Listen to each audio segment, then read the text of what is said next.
Summary: Biden says new Brexit deal could bring significant investment. We hope that the devolved assembly will be restored soon. DUP says visit won't change year-long boycott. The president will travel south to meet with distant relatives.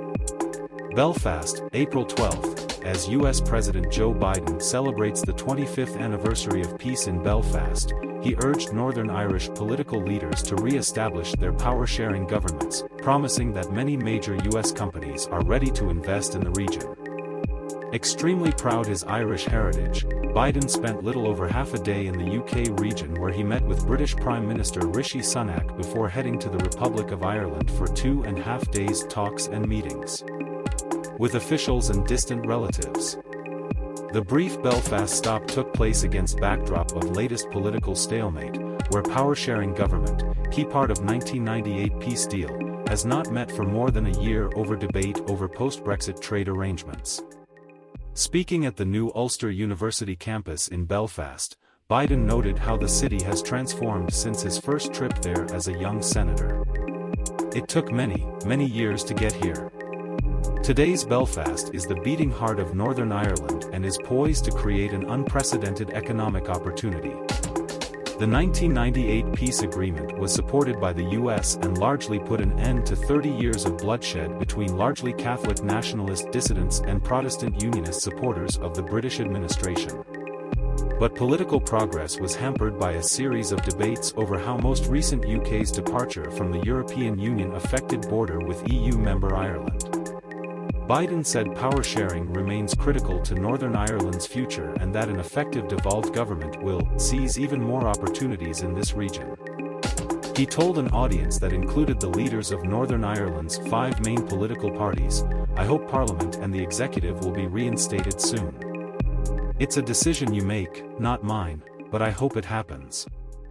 UNREMOVED DUP Biden said recent Windsor Framework agreement between European Union UK to ease post-Brexit trade barriers between Northern Ireland and rest of UK offers stability predictability to encourage further investment. This agreement has so far failed to persuade Democratic Unionist Party, region's largest pro-British party, to end boycott in local council. Power sharing has experienced many breakdowns and suspensions since 1998. DUP leader Jeffrey Donaldson said Biden, first visit by a U.S. president to region in 10 years, did not change political dynamic around his party's protest against trade rules that treated state differently from rest of UK. 16. British Prime Minister Rishi Sunak and U.S. Ambassador to the UK Jane Hartley greet U.S. President Joe Biden alongside Joe Kennedy as Biden arrives at RAF Aldergrove airbase in County Antrim, Northern Ireland, April 11, 2023.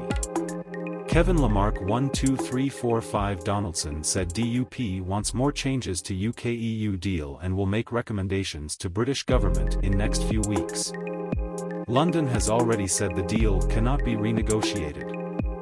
Donaldson, who, like other local leaders, had a brief one-on-one meeting with Biden, said the president was not in Belfast to intervene and made it clear that his speech was, perhaps more balanced than we've heard in the past.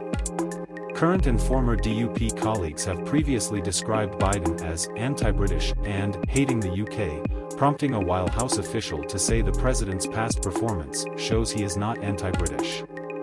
But Britain's departure from EU has at times strained ties between UK and Biden's White House, as they struggle to find a divorce settlement that would not harm principles of London and Brussels peace agreement. Do your move together, Sunak spoke with Biden on Wednesday about incredible economic opportunities for Northern Ireland and expressed hope that power sharing will be restored soon, describing the two countries as very close partners. The two met over tea at the Belfast hotel where Biden spent the night. Former Irish Prime Minister Bertie Ahern, one of architects of the Good Friday Agreement, said it was a shame and a big goal that Northern Ireland's deposed parliament did not work in a way that facilitated presidential speech. Biden will speak in the Irish Parliament on Thursday. Joseph Kennedy III, the U.S. Special Envoy for Economic Affairs in Northern Ireland, from an Irish-American political family, accompanied Biden and will stay in Northern Ireland for a few days to meet with business leaders. Colum Eastwood, leader of the smaller nationalist SDLP party, said Biden's message was clear: move together, we will help with investment. Biden will travel to County Louth, the middle road between Belfast and Dublin, where his great-grandfather was born, later Wednesday. He will meet with relatives from another side of his family in the western county of Mayo on Friday. Biden's great-great-grandfather, Owen Finnegan, a shoemaker from County Louth, immigrated to the United States in 1849. Biden's family, including his great-grandfather James Finnegan, followed in 1850.